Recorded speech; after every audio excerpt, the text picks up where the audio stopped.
মামা যাবে তাড়াতাড়ি চলো তো। হ্যাঁ ম্যাডাম যাবো, 2টা মিনিট খারান, রুটিটা খায়নি। তোর এত বড় সাহস তুই আমাকে 2 মিনিট এখানে দাঁড়াতে বলছিস? এই আমার এত তাড়া, তুই কিনে তুই খাবার খাবে, তারা তোর আমি খাবারটা খাওয়াচ্ছি। ম্যাডাম আপনি আমার রিজিকটা এইভাবে ফালাই দিলেন। কি কি বললি তুই? তোর রিজিক আমি ফেলে দিছি? তোর এত বড় সাহস, তুই আমাকে 2 মিনিট এখানে দাঁড়াতে বললি, আবার এখন আমার মুখের উপর তর্ক করিস? তোকে তো আমি। ম্যাডাম আপনি আমার মারতেছেন কেন? আমি তো আপনারা খারাপ কিছু কই নাই।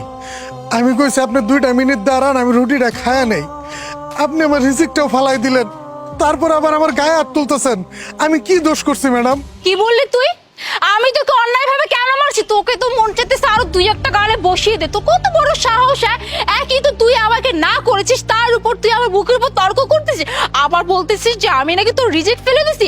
রিজিক আল্লাহর নিয়ম, আর এত কিছু শোনার আমার টাইম নেই, বুঝতে পারলি? তোরা হইলি গরিব রিক্সাওয়ালা, তোদের সময়ের কোনো মূল্য নাই, বাট আমাদের মতো মানুষের সময়ের অনেক মূল্য আছে। আমি যদি 5 মিনিট দেরি করি তাহলে আমার মিটিং অনেক বড় ক্ষতি হয়ে যাবে, যেটা কিনা তোদের এই 2 মিনিটে যদি খাবারটা না খাস তুই মরে যাবি না। আর তোদের এত খাবার দাবারের টাইম টেবিল মেনটেন করতে হয় নাকি? যখন সময় পাবি তখনই খেয়ে নিবি।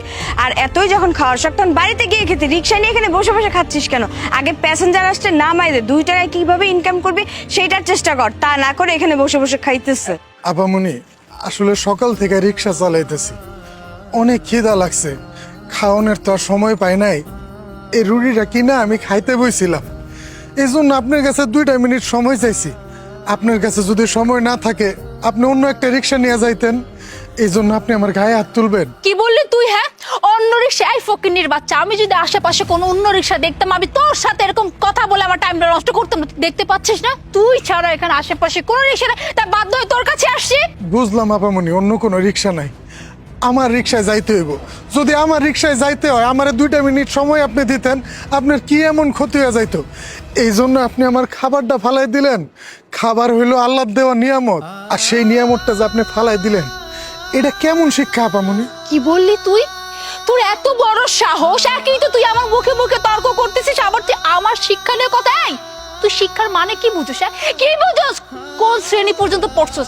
দেখো তো মনে হয় ক্লাস 5 পাশও করস না। তুই আমার সম্পর্কে জানিস আমি দেশের বাইরে থেকে গ্রাজুয়েশন কমপ্লিট করে আসছি, আর তুই আমার শিক্ষা নিয়ে কথা বলতেছিস? আপামনি আপনি কোন জায়গা থেকে পড়াশোনা করে আইছেন এটা আমার জানার দরকার নাই। যখন আপনি খাবারটা ফালাই দিছেন না, তখনই আমি বুঝতে পারছি আপনার মধ্যে নৈতিক কোনো শিক্ষা নাই। তুই আসলে একটা মানুষ না, বুঝতে পারলি? তোর বুকে না অনেক সাহস, তোর তো আমি। আরে আশ্চর্য ব্যাপার, আপনি ওনার গায়ে এভাবে হাত তুলতেছেন কেন? হ্যালো, আপনি কে? হ্যাঁ, আমি ওকে মারবো না কাটবো সেটা আমার বিষয়, আপনাকে তো কৈফিয়ত দেওয়ার আমি কোনো প্রয়োজন বোধ করতেছি না। আপনি একটা মানুষের গায়ে অন্যায়ভাবে হাত তুলতেছেন, আবার আমাকে জিজ্ঞেস করতেছেন যে আমি কে, এখানে আমি কেন আসছি।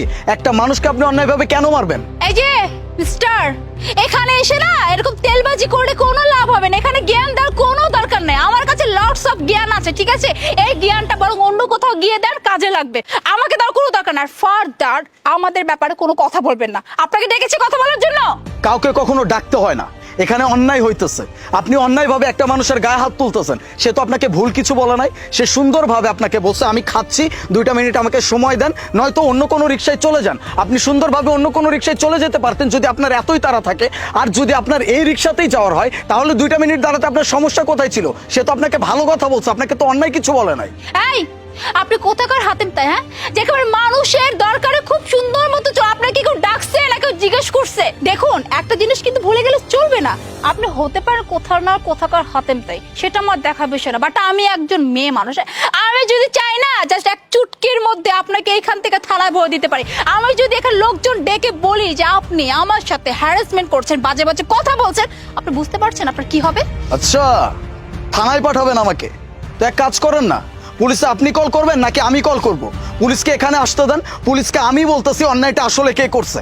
আপনি অন্যায়ভাবে একজন গরিব অসহায় মানুষের গায়ে হাত তুলবেন, আবার আপনি আমাকে উল্টা থ্রেট করবেন। আপনার এইসব থ্রেটে আমি ভয় পাই না। একটা মানুষের গায়ে হাত তুলছেন, একটা মানুষের সাথে অন্যায় করছেন, কোথায় আপনি তার কাছে ক্ষমা চাবেন? আপনি সেটা না করে উল্টা আমাকে থ্রেট করতেছেন। আপনি মেয়ে মানুষ হয়েছেন বলে কি হয়েছে? পুরো দেশটা আপনি কিনে নিছেন। দেশে শুধুমাত্র মেয়েদের জন্য আইন তৈরি হয় নাই, প্রত্যেকটা সাধারণ জনগণের জন্য আইন তৈরি হয়েছে। আপনি অন্যায়ভাবে তার গায়ে হাত তুলছেন, এটা আপনি অন্যায় করছেন। যদি পুলিশকে আমি এইটা বলি তাহলে আমার বিরুদ্ধে অ্যাকশন নিবে নাকি আপনার বিরুদ্ধে অ্যাকশন নিবে? আর সব থেকে বড় কথা, সে একজন রিক্সা চালক হইলেও কিন্তু সে একজন মানুষ। একটা মানুষকে যথেষ্ট সম্মান করা আমাদের প্রত্যেকটা মানুষের দায়িত্ব। সে যদি রিক্সাওয়ালা হয়ে থাকে, এই রিক্সা চালিয়ে সে তার পুরো সংসারটা চালায়। এই যে খাবারটা ফেলে দিচ্ছেন, এটা কিন্তু আল্লাহ পাকের নিয়ামত। এই খাবারের জন্য আমরা প্রত্যেকটা মানুষ কাজ করতেছি। এই যে মানুষজন চাকরি করে, ব্যবসা করে, এক একজন এক একটা কাজে নিয়োজিত থাকে, কিসের জন্য থাকে? শুধুমাত্র এই খাবারটার জন্য, পেট চালানোর জন্য। আর সেই খাবারটা আপনি তার হাত থেকে কেড়ে নিয়ে রাস্তায় ফেলে দিচ্ছেন, এটা আপনি ঠিক করছেন? ভাইয়া, আপনি আসলে ঠিকই বলেছেন। আমি ওনার সাথে অনেক খারাপ ব্যবহার করে ফেলেছি। ওই যে কথায় আছে না, মানে অহংকার পতনের মূল। আসলে মানে অহংকারের জোয়ারে এতটাই ভাসছিলাম যে কোনো মানুষকে আসলে ওভাবে বিচার করিনি। আমি তো ভেবেছি উনি সাধারণ একজন রিক্সা চালক, ওনার আবার কিসের খাবার, কিসের ক্ষুধা, সব সময় মূল্য তো শুধুমাত্র আমাদের। ওনাদের কোনো সময় নেই, সময়ের মূল্যও নাই। ভাইয়া, আই এম রিয়েলি সরি ভাইয়া। আর ভাইয়া, আপনার কাছে আমি ক্ষমা চাচ্ছি, প্লিজ ক্ষমা করে দিবেন। আমি আসলে অনেক বড় অন্যায় করে ফেলেছি, আপনার মুখ থেকে খাবারটা ছুঁড়ে ফেলে দিচ্ছি। আমি আসলে বুঝতে পারিনি, বাট আজকে আমি যে শিক্ষাটা পেলাম, বিশ্বাস করেন আমি এরপর থেকে কখনো কোনো আমার থেকে ছোট মানুষ বা যে মানুষ হোক না কেন, কারোর সাথে আমি খারাপ ব্যবহার করব না। ভাইয়া, আপনি আমাকেও ক্ষমা করে দিন। না জেনে শুনে আপনার সাথে অনেক খারাপ ব্যবহার করে ফেলেছি। আজকের পর থেকে আমরা কারোর সাথে এরকম খারাপ ব্যবহার করব না। থাকা ফামুনি, আমার কাছে আপনাকে মাপ চাইতে হইব না। আপনাকে হয়তো বা তারা আছে, এই জন্য আমার লোক এরকম ব্যবহার কইরা ফেলাইছেন। আসলে কি আবা, আমরা গরিব হইতে পারি, কিন্তু আমরা তো মানুষ। আমরা মানুষ বলে একটু মূল্যায়ন করে। আর আপনাকে মতো বড় লোকের এইসব খারাপ ব্যবহার কি মনে করবো? এগুলা তো প্রতিদিনই আমগো মতো গরিবের লগে ঘটে। আচ্ছা ঠিক আছে, আপনারা উঠেন, আপনাকে আবার দেরি হয়ে যাইব, আমি আপনাকে দিয়ে